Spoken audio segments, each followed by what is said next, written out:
22 years ago, the BBC launched two separate channels for their children's programming, available on cable, satellite and digital terrestrial. CBBC for school-age children, CBeebies for preschool children. For decades, children's programming is something the BBC have been known for, bringing us well-known classics like Muffin the Mule, Andy Pandy, Bill and Ben, Play School, Grange Hill, Postman Pat, The Animals of Farthing Wood, Okie Doke, The Queen's Nose, Tracy Beaker, and many more. While children's programming has been a mainstay on the BBC since 1937, it wasn't until September 1985 when a specially branded slot, Children's BBC, was launched, airing most afternoons after school on BBC One. They also had a presence many mornings on BBC Two. When did that start?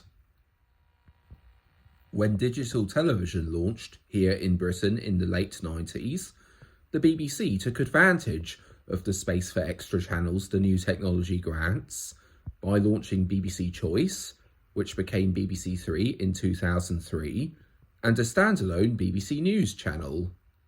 From some point in the 90s, cable and satellite channel Nickelodeon had a block of the BBC's younger kids programmes as part of their preschool lineup, Children's BBC on Nickelodeon. However, sometime after BBC Choice launched, said Children's BBC block on Nick was deemed no longer necessary, so the BBC launched a preschool block on BBC Choice. Before too long, the block was no longer needed, as in 2002, we got the standalone CBBC and CBeebies channels, both of which continued to prosper over the years since. If I got any of that history on the BBC's children's programming wrong, do please let me know. If I did any more research than I did prior to making this video, I'd have lost many weeks' worth of sleep. I may have been a satellite TV snob since 1996, looking down on those with just a basic 4 or 5 channels, subject to where in the UK they live, Cartoon Network being my bread and butter when it comes to TV, and still is today, but I still feel the launch of a standalone CBBC channel in 2002 was the right call for the BBC to make. Preschool programming I wasn't so keen on for a large chunk of my life, and for many years, Nick Jr.'s Dora the Explorer was my most hated show of all time. Since the standalone CBBC channel launched, the BBC's kids offering continues to impress, giving us shows like Watch My Chops, What's New Scooby-Doo, Dick and Dom in the Bungalow, Shoebox Zoo, The Secret Show, Bear Behaving Badly, Free Phonics, Skunk Fu, The Pinky and Perky reboot, Dragons Riders of Berk, The Danger Mouse reboot, and many more.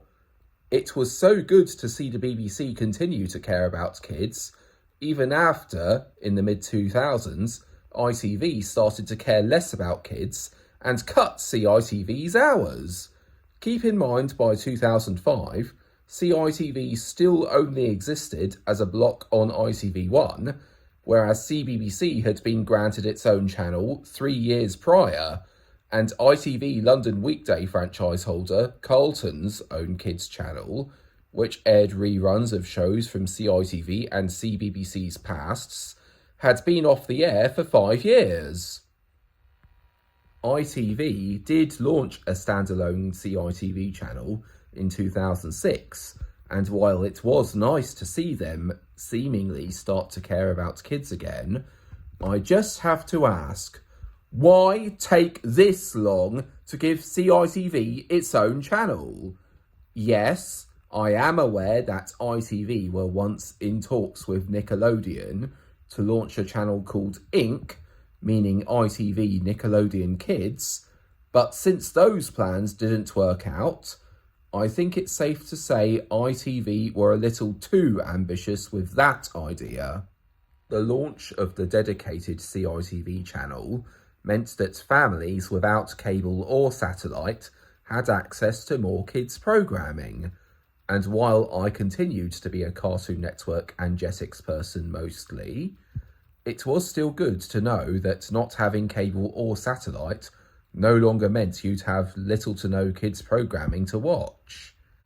Even so, while the standalone CITV channel gave us great shows like Planet Sketch, Bookaboo, Pat and Stan et al., they produced almost nothing in the way of proper in-house programming and relied too heavily on Horrid Henry, a show so bad it makes Peppa Pig look like Avatar The Last Airbender. It wouldn't be until a Text Santa special in 2012 that ITV finally started producing in-house kids programming again. Then, in 2014, the BBC made the foolish announcement that they were going to close young adult channel BBC Three and move it online. I felt this was very foolish. It showed they did not care about young people, and I did 3 whole videos on that dick move. They are still up on YouTube. Check them out if you haven't already seen them.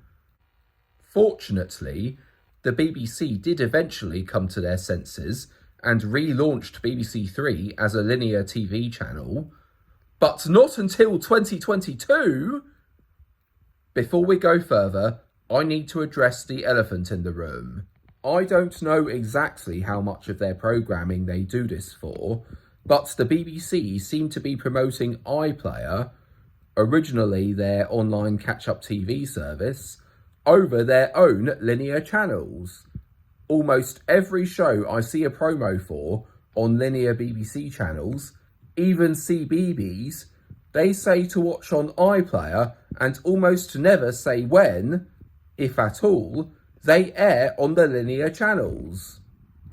By doing this, they are being unfair on people who either have internet that's insufficient for video streaming or have had to cancel their ISP subscriptions due to the current cost of living emergency.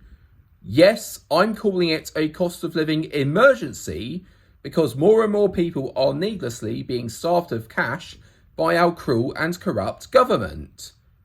The yearly cost of a TV licence is now higher than it was in the 2000s, yet the BBC are somehow having to make cutbacks. And this includes the horrific announcement they made in 2022 that the CBBC channel will close in 2025, which is now a year away. Yes, you heard that right. CBBC is said to be closing next year, meaning the BBC are doing to CBBC what they did to BBC Three in 2016 and ITV did to CITV last year. The BBC are becoming less and less a broadcaster serving us, the public, and more just Netflix for people who can't afford Netflix.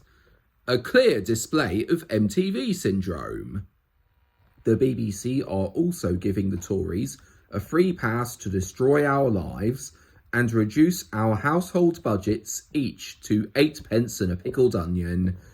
I hear they've been producing less and less CBBC programming, despite still producing more CBeebies programming, and it really shows they are disregarding CBBC when those outdoor ads you've likely seen by now for the new Pokemon series say to watch on iPlayer and nothing about the presence it does have on the main CBBC channel.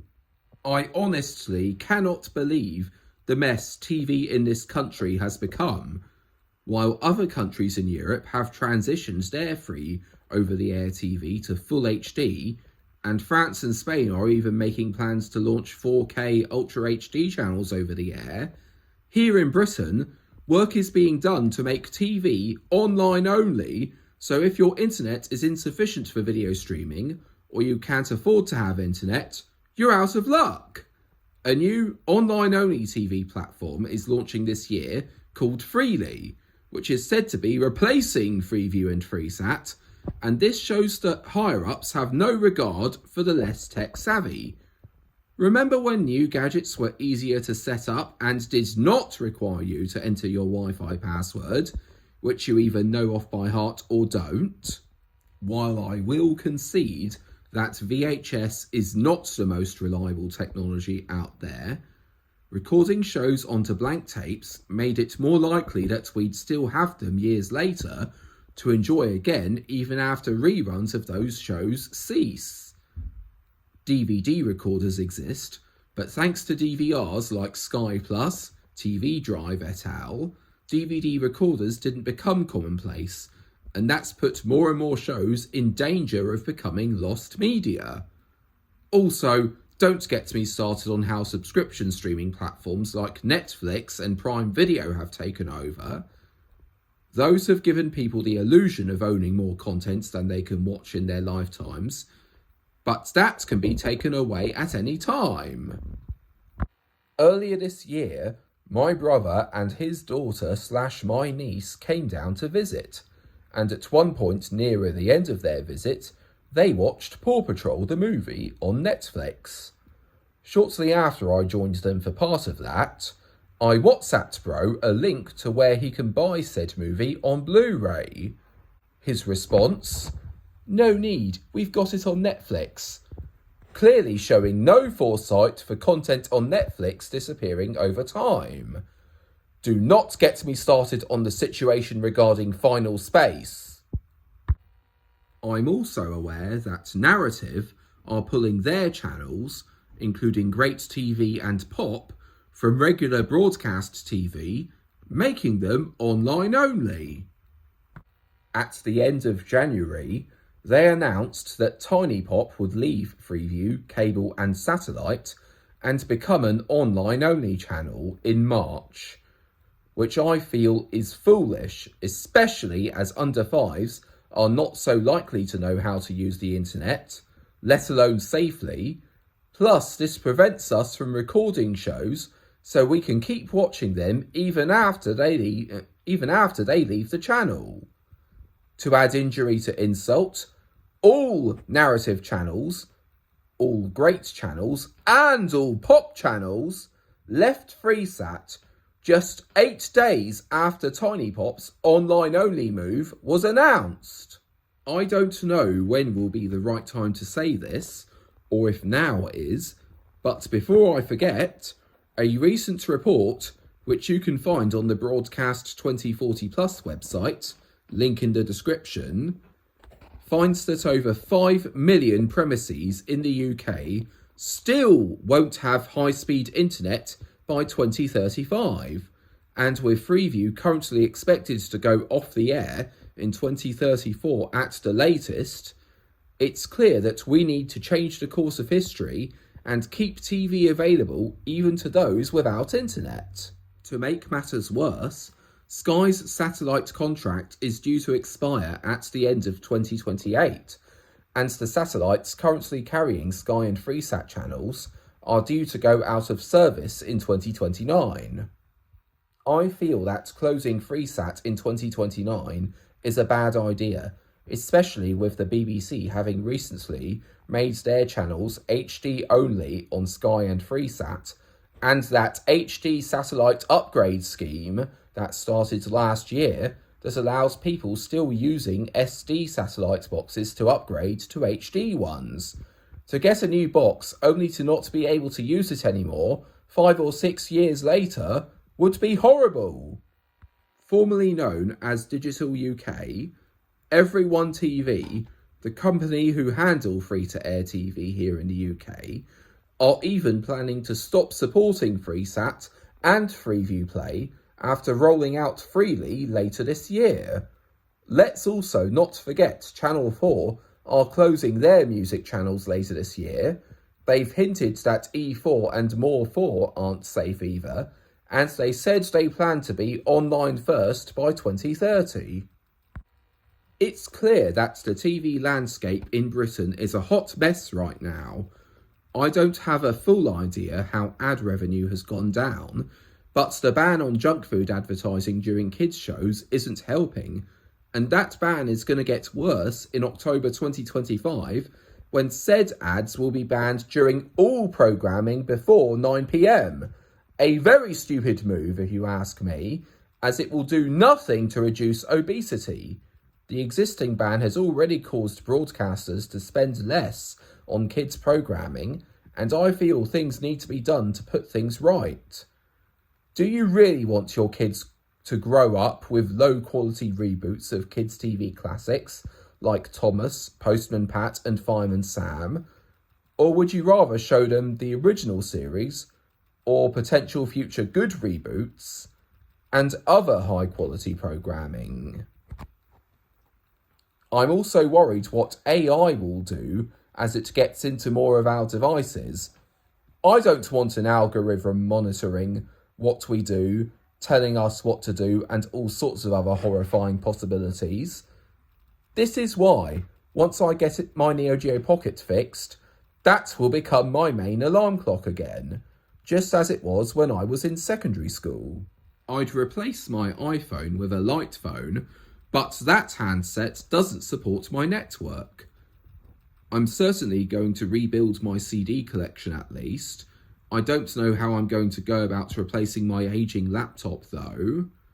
I hate having to replace my phone, tablet and other devices every 3 to 5 years, especially when the replacements are getting more and more expensive. What happens to buying a TV that's likely to still be good in 10 years' time and requires minimal setup? What happened to buying a new video game and being able to play it out of the box? I'm also worried what I've heard about kids not learning the alphabet or nursery rhymes and instead living on this Skibbity Toilet YouTube show. Stuff like that worries me that more and more kids will grow up without standards. While there is still plenty of high quality kids shows out there, like Alva's World and Isadora Moon, two of my favourite shows of the decade so far, many of them are either behind a monthly paywall or hidden behind menu after menu, while shit like Peppa Pig and the Dora reboot continues to dominate. Kids deserve better than Peppa Pig, the awful CGI seasons of Fireman Sam, and that awful All Engines Go reboot of Thomas. I'm sorry I haven't talked about CBBC as much as you thought I would during this video, but not only do we need to get the BBC to change their minds and keep CBBC on linear TV that does not need an internet connection, the problems with TV today are deeper than that, and I feel more needs to be done to ensure as many children as possible grow up with quality entertainment. With this year being an election year, we should all ask our local candidates to get a new broadcasting bill into law. One that would ensure more funding for the BBC and Channel 4, with the super rich footing the bill, cut the yearly cost of a TV licence, safeguard Freeview and Freesat beyond 2040, shut down ITV and Channel 5, whose Jeremy Kyle, Peston, Right Stuff and Jeremy Vine shows have either hit out at the disabled, force-fed viewers right-wing propaganda, and or literally destroyed lives. Lift restrictions on advertising of non-alcoholic food and drink, allowing crisp and chocolate adverts to air during kids' shows again. Incentivise broadcasters to increase the amount of kids' programming available without Sky and or subscription streaming. Get more classic UK-made kids' IPs like Thomas, Postman Pat and Fireman Sam back into the hands of British broadcasters. Build more HD Freeview multiplexes and at least one Ultra HD one, with more to come in later years. Maybe also a few other things I can't think of right now. Getting back to CBBC specifically, we should also lobby the BBC to backtrack on their plans to close the CBBC channel, get them to invest more in kids' programming, and ensure a brighter future. We cannot rely on Sky and Netflix alone to entertain our kids, especially as not everyone can afford them. I may not be fully up on what the BBC are doing in the way of kids programming, but I've heard some stuff about how they are cutting back, closing the CBBC studio and making CBBC presenters green screen in the CBeebies house is especially stupid and shows they don't care. I hope we win this. I still have bad memories of the Save BBC 3 campaign, trying but not winning nearly a decade ago. The BBC were clearly tone deaf on that front. We went all in with the Save BBC 3 campaign, but we still couldn't win. We need to make the Save CBBC campaign work, especially with the cost of living emergency making internet less and less affordable for many. Not to mention, all episodes of a new show being on iPlayer immediately has been making it easier for people to ruin the end of those shows for others. Before I forget, please get involved in the Broadcast 2040 Plus campaign if you aren't involved already. They seek to keep TV available via Freeview beyond 2040. I think they should also do something to make FreeSat available beyond 2040 as well. Link in the description. We already lost CITV. We're losing the pop channels. We cannot lose CBBC, especially as the BBC are supposed to be serving us. #SaveCBBC. #Broadcast 2040 Plus.